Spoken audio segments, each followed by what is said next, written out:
আসসালামু আলাইকুম প্রিয় ভাই ও বোনেরা, একটু থামুন। চারপাশে সব বাস্তবতা থেকে চোখ সরিয়ে নিজেকে জিজ্ঞেস করুন, আমি কে? আমি দুনিয়ায় কেন এসেছি? আমার জীবন কি কেবল খাওয়া, ঘুমানো, উপার্জন করা আর মারা যাওয়া? এর চেয়ে বড় কিছু কি নেই? আল্লাহ বলেন, আমি মানুষ ও জিনকে সৃষ্টি করেছি কেবল আমার ইবাদতের জন্য। সূরা জারিয়াত 56 নম্বর। এখানেই উত্তর। আপনি শুধু দুনিয়ার চাকচিক্য উপভোগ করার জন্য আসেননি, আপনি এসেছেন একটি মহান উদ্দেশ্য নিয়ে। কেন এই প্রশ্ন জরুরি? আজ আমরা পড়াশোনা করি চাকরির জন্য, চাকরি করি অর্থের জন্য, অর্থ উপার্জন করি পরিবার চালানোর জন্য, পরিবার চালাই জীবন বাঁচানোর জন্য। আর বাঁচি কেন? এই কেন প্রশ্নটার উত্তর অনেকেই জানে না। আপনি যদি জানেন না কেন বেঁচে আছেন, তাহলে আপনি কিভাবে জানবেন কোথায় যাচ্ছেন? আপনি কে? আমি কোথা থেকে এলাম? আমি কেবল একটি দেহ না, আমি একটি রূহ, যাকে আল্লাহ নিজে হাতে সৃষ্টি করেছেন। আমি তাকে রূহ ফুঁকেছি। সূরা সাদ 72 নম্বর। আপনি কেবল চোখ, শরীর, রূপ নন, আপনি হচ্ছেন এক সম্মানিত আত্মা, যার সৃষ্টি কোনো না কোনো উদ্দেশ্য ছাড়া হয়নি। দুনিয়ায় কি আমার গন্তব্য? না, এটি একটি স্টপেজ মাত্র। আমরা ঘুম থেকে উঠি, অফিস যাই, ফিরে এসে খাই, টিভি দেখি, ঘুমিয়ে পড়ি, বাস দিন শেষ। কাল আবার একই রুটিন। এটাই যদি জীবন হয়, তাহলে আপনি কেবল একটি রবট। না অনুভব, না উদ্দেশ্য। দুনিয়া কোনো গন্তব্য নয়, এটা এক পরীক্ষার জায়গা, একটা অস্থায়ী থাকার জায়গা, যার পরে রয়েছে চিরস্থায়ী গন্তব্য। সবাই কিছু না কিছু খোঁজে, কিন্তু কেউ বুঝে না কি খুঁজছে।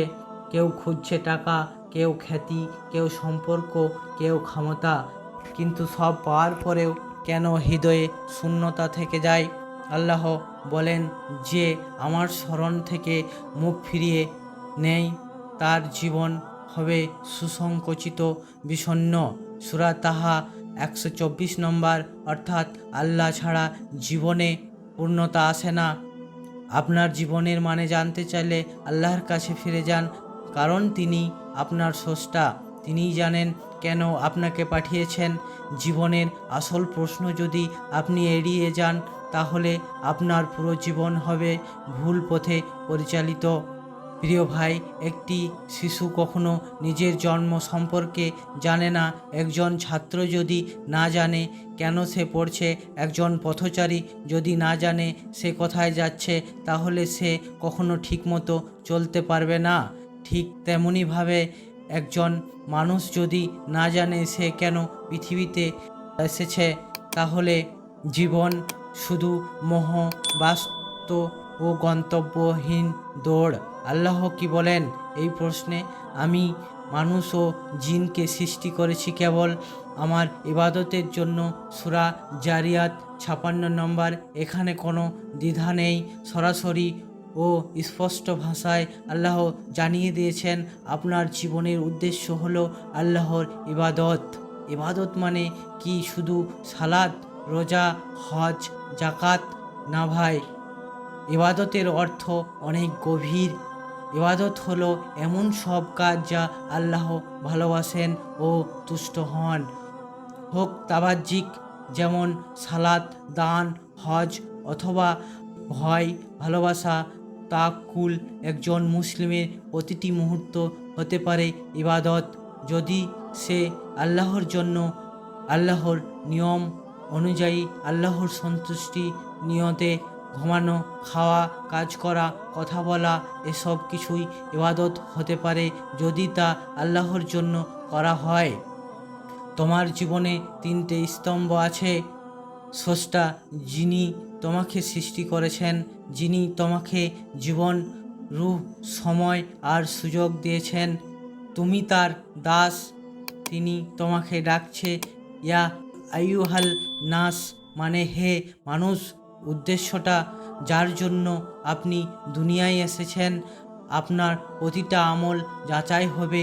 যদি তুমি এটা ভুলে যাও তাহলে সময়ের স্রোতে হারিয়ে যাবে।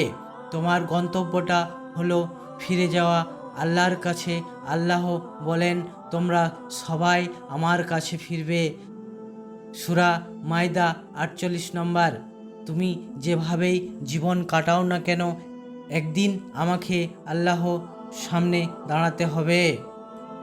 উদ্দেশ্যহীন জীবন মানে কি? একজন ডাক্তার যদি না জানে কেন সে রুগী দেখছে, তার চিকিৎসা হবে বিপজ্জনক। একজন ড্রাইভার যদি না জানে কোথায় যাচ্ছে, তবে কেউ তাকে গাড়ি চালাতে দেবে না। অথচ আমাদের জীবনে এত বড় প্রশ্ন, আমি কেন বেঁচে আছি? এই প্রশ্ন আমরা এড়িয়ে যাই। আল্লাহ আপনাকে কোনো খেলার ছলে সৃষ্টি করেননি। আপনি কেবল খাওয়া, ঘুম আর আয় করার জন্য আসেননি। আপনি এসেছেন একটি মহান উদ্দেশ্য নিয়ে, আপনার রবের ইবাদতের জন্য, তার পথে প্রতিনিধি হয়ে। এটাই জীবন, এটাই হৃদায়তের দরজা, এবং এখান থেকেই শুরু হয় অর্থপূর্ণ বাঁচা। যখন আপনি ঠিক করে ফেললেন আমি আল্লাহর ইবাদতের জন্য এসেছি, ঠিক তখনই শুরু হয় শয়তানের আসল কাজ। সে জানে আপনি যদি এই সত্য বুঝে ফেলেন তাহলে আপনি আর তার ফাঁদে পড়বেন না। তাই সে চায় আপনি দুনিয়াকে গন্তব্য ভাবুন, আখিরাতকে ভুলে যান। আল্লাহ কি বলেন?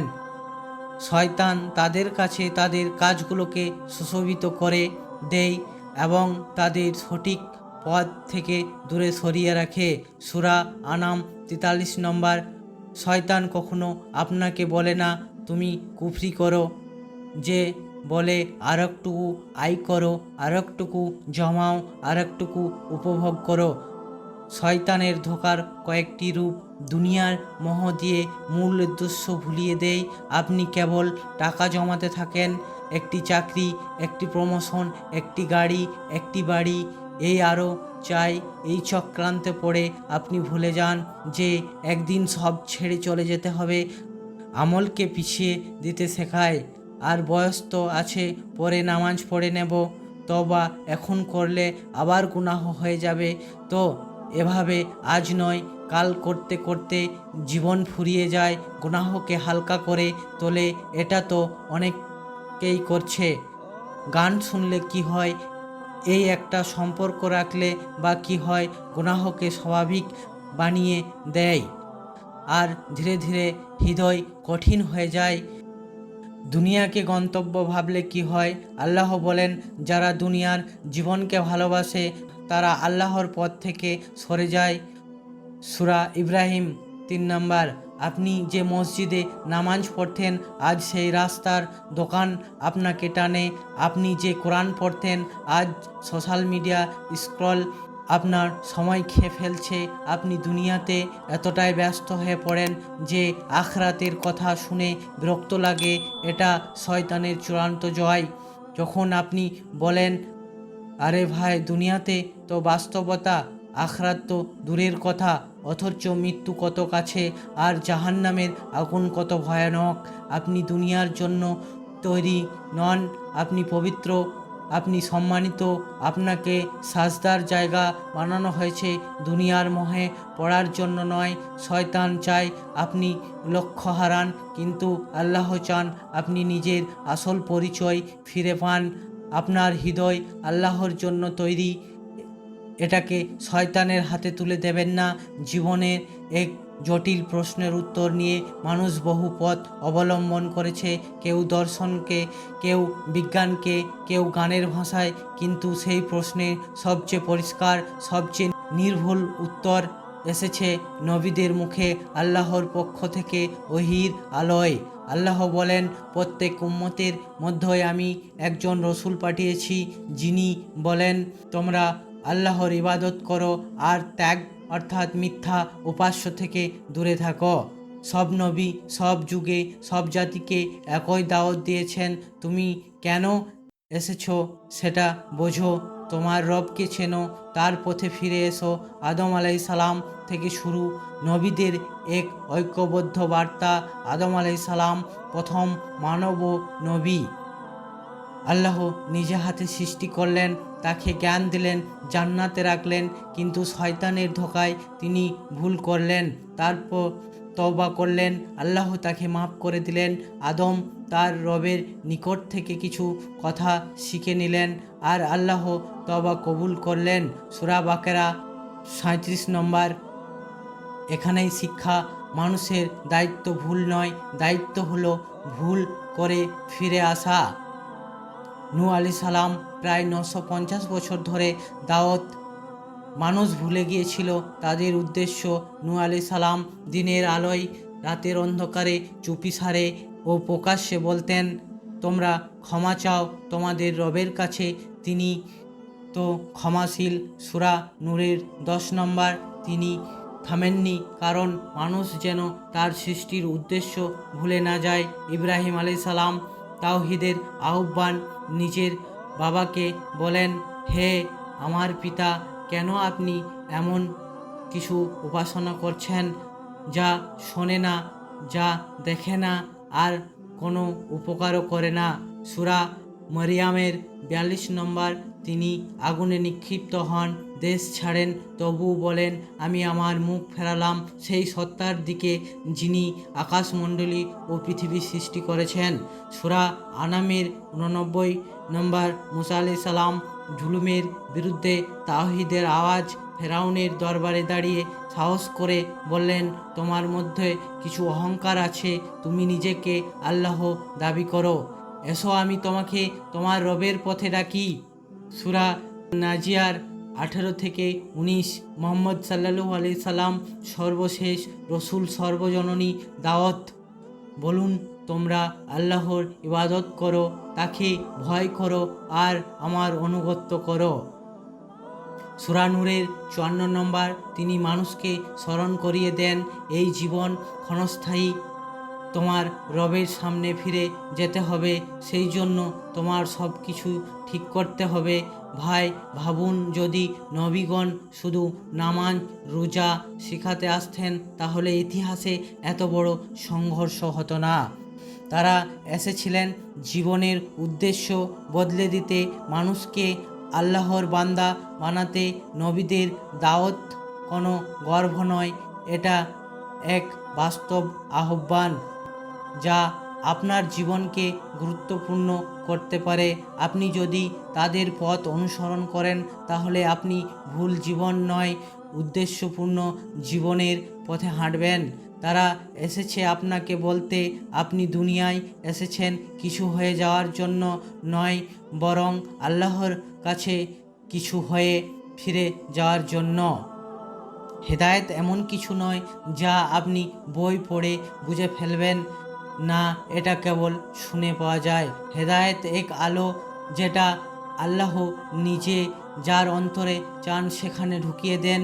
তবে আল্লাহর পক্ষ থেকে হেদায়েত পেতে আমাদের পক্ষ থেকেও দরকার কিছু প্রস্তুতি। আল্লাহ বলেন, যার অন্তর হেদায়েতের জন্য খুলে দেন, সেই সঠিক পথে চলে। সূরা আনাম 125 নম্বর। হেদায়েত পাওয়ার 3টি মূল শর্ত: নিয়ত ও আন্তরিকতা। আপনি সত্যি কি জানতে চান? আপনি কেন বেঁচে আছেন? আপনি কি সত্যিই আল্লাহকে খুঁজছেন? অনেকে কেবল তথ্য জানতে চায়, আলো নয়। কিন্তু হেদায়েত আসে কেবল সত্য অনুসন্ধানকারীর হৃদয়ে। যারা চেষ্টা করে আমার পথে আসতে, আমি অবশ্যই তাদের পথ দেখায়। সূরা আনকাবুতের 69 নম্বর। আত্মসমালোচনা ও নরম হৃদয়। নিজেকে প্রশ্ন করুন, আমি কি শুধু দুনিয়ার পিছনে দৌড়াচ্ছি? আমি নিজের গুনাহ নিয়ে ভাবি, ভুল স্বীকার করে আল্লাহর কাছে কান্না করুন। নিশ্চয় আল্লাহ তওবাকারীদের ভালোবাসেন। সূরা বাকারার 222 নম্বর। গর্ব আর অহংকার থাকলে হেদায়েত কখনো আসে না। দোয়া ও আল্লাহর সাহায্য চাওয়া। রসুল সাল্লাল্লাহু আলাইহি সাল্লাম নিজেও দোয়া করতেন, হে হৃদয়ের নিয়ন্ত্রণকারী, আমার হৃদয়কে তোমার দিনের উপর প্রতিষ্ঠিত রাখো। তিরমিজিজ। আমরা প্রতিদিন নামাজে 17 বার দোয়া করি, ইহদিনা সিরাতাল মুস্তাকিম, অর্থাৎ আমাদেরকে সরল পথে চালাও। যার হৃদয় খুলে যায় সে পুরাতন বইয়েও হেদায়েত খুঁজে পায়, আর যার হৃদয় বন্ধ সে কোরআনে শব্দ শুনেও আবেগহীন থাকে। কেন অনেকে হেদায়েত পায় না? তারা মনে করে আমার সব ঠিক আছে, তওবা করার দরকার নেই। তারা ভাবে বড় গুনাহ তো করেনি।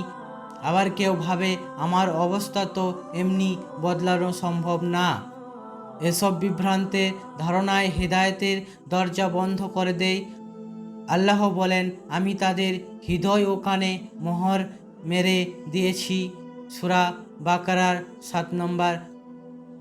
ভাই, এখন নিজেকে প্রশ্ন করুন, আমি কি আল্লাহর হৃদায়তের যোগ্য হতে চাই? আমি কি জানি আমার অন্তর কতটা রোগে আক্রান্ত? ঈমান শুধু মুখের কথা নয়, এটা এক জেগে ওঠা, একটা কান্না, একটা উপলব্ধি।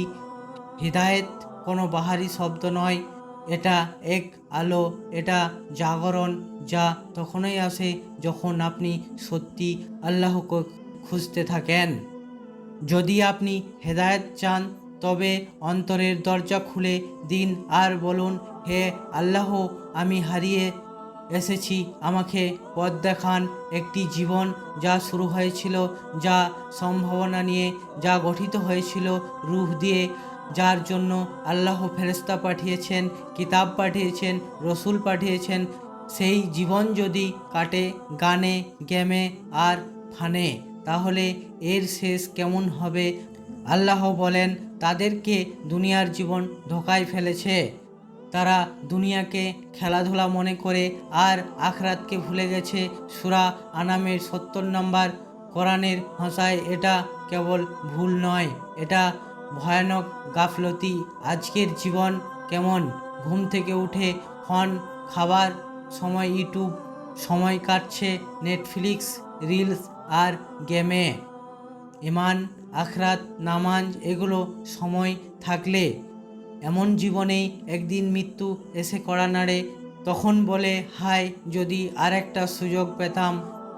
সূরা মুমিনের 99 থেকে 100। কোরআন কি বলেছে? গাফেল জীবন সম্পর্কে।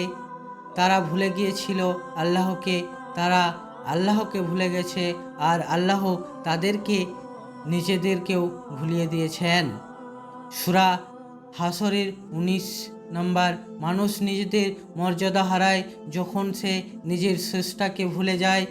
তারা দুনিয়ায় জীবন নিয়ে মহত্ব ছিল, তারা খায়, উপভোগ করে যেমন পশুরা করে, আর তাদের গন্তব্য জাহান্নাম। সূরা মুহাম্মদের 12 নম্বর। এখানে আল্লাহ মানুষকে পশুর সাথে তুলনা করেছে। তারা কেবল খায়, ঘুমায় আর কিছু বোঝে না। তাদের হৃদয় বন্ধ হয়ে গেছে, তাদের হৃদয়ে রয়েছে মোহর, তারা কিছুই বোঝে না। সূরা তাওবার 87 নম্বর। একটি ভীতির চিত্র। এক বৃদ্ধ মানুষ যার জীবনে 60 বছর কেটেছে দুনিয়ার পিছনে, নামাজ নেই, তওবা নেই, হেদায়েতের চেষ্টাও নেই, একদিন মৃত্যুর সজাগ চোখ খুলে চেয়ে থাকে, এখনও কি সময় আছে? এই দৃশ্য সবচেয়ে ভয়াবহ। যখন জীবন শেষ আর উপলব্ধি শুরু। আল্লাহ মানুষকে সম্মানিত করে দুনিয়ায় পাঠিয়েছেন, কিন্তু মানুষ যদি নিজের উদ্দেশ্য ভুলে, তবে সে হয়ে পড়বে পশুর মতো, বা তার চেয়েও অধম। আজ যদি আমরা না ফিরি, কাল হয়তো ফিরে আসার সময়ও থাকবে না। দুনিয়াতে এমন কিছু মানুষ আছেন যারা এক সময় ছিল সবচেয়ে অন্ধকারে, কিন্তু একদিন তাদের হৃদয়ে আল্লাহর আলো এসে পড়েছে, আর সেই দিনই থেকে শুরু হয় এক নতুন জীবন, এক গুরুত্বপূর্ণ লক্ষ্যভিত্তিক আলোকিত জীবন, এক অপরাধীর তওবা, কান্না।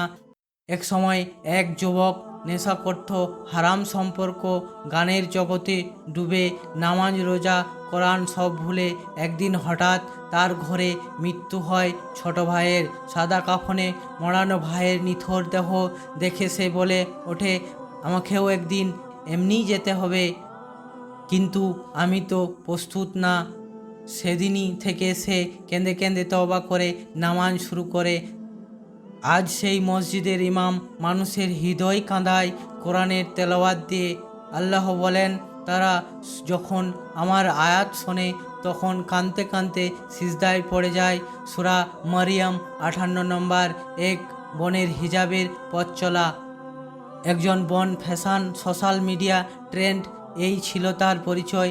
একদিন রাস্তার পাশে দাঁড়িয়ে একটা বৃদ্ধকে কোরআন তেলাওয়াত করতে শুনে তার হৃদয় কেঁপে ওঠে। সে ভাবে, আমি কাকে অনুসরণ করছি, কি আমার জীবনের গন্তব্য? সেই দিন সে ঘরে ফিরে হিজাব পড়ে আর বলে, এবার আমি দুনিয়ার ট্রেন্ড না, আল্লাহর নির্দেশকে ফলো করব। আল্লাহ বলেন, যার হৃদয়ে আল্লাহর স্মরণে ভয় করে সেই প্রকৃত সফল। সূরা হজ 32 নম্বর। বড় ব্যবসায়ী, বড় গুনাহগার, বড় পরিবর্তন।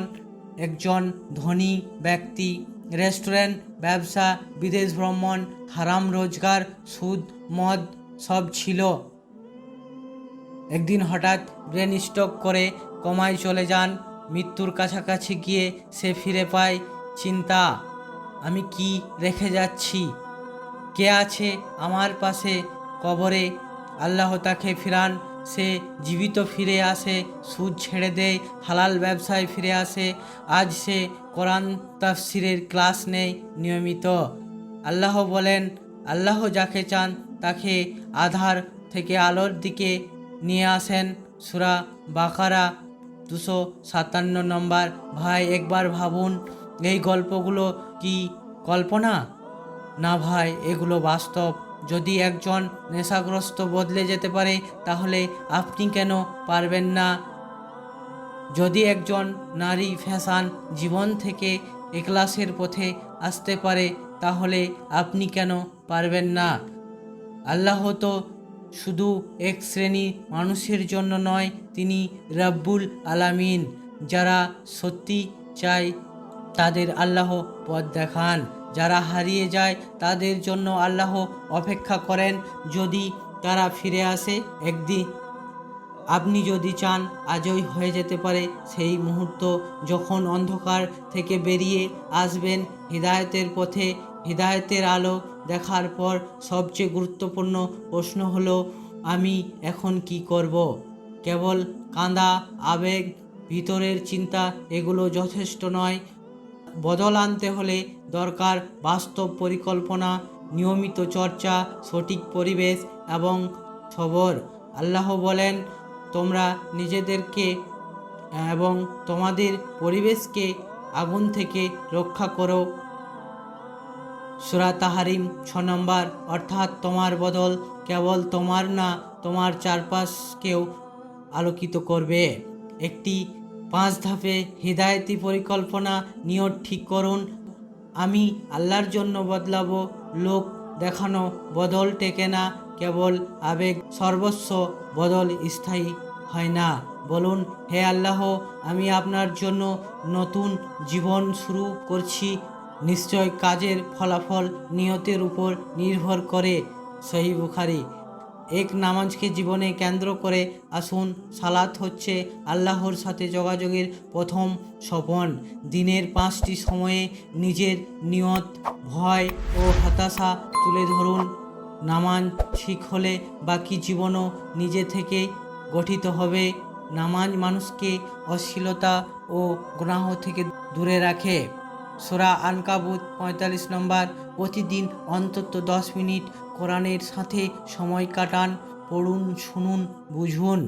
কোরআন আপনাকে নিজের ভুল চিনিয়ে দেবে, হৃদয়ের রুহানিতে তৈরি হবে ইনশাল্লাহ।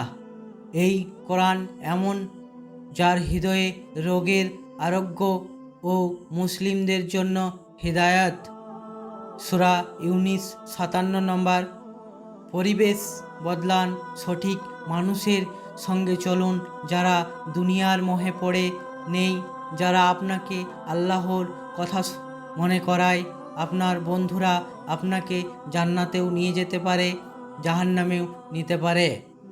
তোমরা সেই সব লোকেদের সাথে থাকো যারা সকাল ও সন্ধ্যায় আল্লাহকে ডাকে। সূরা কাহাফ 28 নম্বর। ছোট ছোট আমল শুরু করুন, ধীরে ধীরে বড় হন। প্রতিদিন একটি ভালো কাজ, হারাম থেকে বেঁচে থাকার জন্য প্ল্যান, প্রতি রাতে একটি সিজদা, আল্লাহর কাছে নিজের গল্প বলা। আল্লাহ বলেন, তোমরা যদি ধৈর্য ধরো তাহলে আমি তোমাদের সাথে আছি। সূরা আনফাল 46 নম্বর। ভাই, আপনি আজই শুরু করতে পারেন। আল্লাহকে বলুন, হে আল্লাহ, আমি বুঝেছি, এবার আমি আসছি আপনার দিকে। এটা হতে পারে কান্নার মধ্য দিয়ে, না হয় চুপ করে নামাজে দাঁড়িয়ে, কিন্তু শুরুটা আজই হওয়া দরকার। অর্থপূর্ণ জীবন কল্পনায় আসে না, তা তৈরি করতে হয়। এক সঠিক উদ্দেশ্য ও আল্লাহর সাথে সম্পর্ক দিয়ে আজ থেকেই শুরু হোক এক নতুন অধ্যায়, যেখানে আপনি জানেন আপনি কে, কেন এসেছি এবং কোথায় যাব। আপনি এই সিরিজে শুরুতে নিজেকে প্রশ্ন করেছিলেন, আমি কে, আমি কেন এসেছি, আমার জীবনের অর্থ কী? আজ শেষ পর্বে আমি আপনাকে আরও একটি প্রশ্ন করতে চাই। এই পুরোটা শুনে আপনি কি বদলেছেন? আল্লাহ ডাকছেন আপনাকে, আপনি কি সাড়া দেবেন? আল্লাহ বলেন, তোমার রব বলেছে আমাকে ডাকো, আমি তোমার ডাকে সাড়া দেব। সূরা গাফির 60 নম্বর। আল্লাহ কোনো ভয়ঙ্কর শাসকের মতো আহ্বান করে না, তিনি ডাকেন একজন দয়ালু প্রভুর মতো, যিনি অপেক্ষা করেন কখন তুমি আমার দিকে ফিরে আসবে। তুমি অনেক ভুল করেছ, তবু আল্লাহ ভালোবাসেন। তুমি নামাজ ফেলে দিয়েছ, তুমি গুনাহে ডুবে গেছো, তুমি হয়তো আল্লাহকে অনেক দিন ডাকনি, তবু তিনি বলেছে, হে আমার বান্দারা, যারা নিজেদের উপর জুলুম করেছ, তোমরা আল্লাহর রহমত থেকে নিরাশ হয় না। সূরা জুমার 53 নম্বর। এই আহ্বান শুধু ভাইদের জন্য নয়, সব বোনেদের জন্য, যারা ফিকিরে আসতে চান, যারা কাঁদতে চান, যারা নিজেদের ডেকে চিনে নিতে চান। আপনার সিজদায়, আপনার কান্নায়, আপনার ইচ্ছায় যথেষ্ট। আল্লাহ আপনার অপেক্ষায় আছেন। এটাই সময় ফিরে আসার। আপনি অনেক বছর গাফেল ছিলেন, আল্লাহ এক সিজদায় মাফ করে দিতে পারেন। আপনি কত নামাজ জুটিয়েছেন, এখন থেকে প্রতি নামাজ সময় মতো পড়লেই আপনি হতে পারেন তার প্রিয় বান্দা। আপনার অতীত যতই অন্ধকার হোক, আল্লাহর কাছে ফিরে আসার পথ সব সময় খোলা। একটি মুমিনের লক্ষ্য কি? জান্নাত নয় কেবল, বরং জান্নাতদাতা আল্লাহর নৈকট্য লাভ করা। এমন এক সম্পর্ক যেখানে আল্লাহ আমার রব আর আমি তার দাস। ভয়, প্রেম ও আত্মসমর্পণের এক পবিত্র বন্ধন। আল্লাহ বলেন, তুমি সন্তুষ্ট হও, তোমার রব সন্তুষ্ট হবেন। সূরা ফজর 28 নম্বর। জীবনের অর্থ আপনি যেখানেই খুঁজুন, শেষ পর্যন্ত আপনি আল্লাহর কাছেই ফিরবেন। তার ইবাদত, ভালোবাসা, ভয়, স্মরণেই রয়েছে জীবনের আসল অর্থ। আপনি এসেছেন আল্লাহকে চিনে, তার ইবাদত করতে, আল্লাহর পথে হাঁটতে, আর একদিন তার সামনে মুখ উজ্জ্বল করে দাঁড়াতে। হে আল্লাহ, আমরা জানি না কেন এতদিন গাফেল ছিলাম, তবু তুমি আমাদের ডাকো। এই কান্না, এই সিজদা, এই ইচ্ছা তোমার জন্য হোক।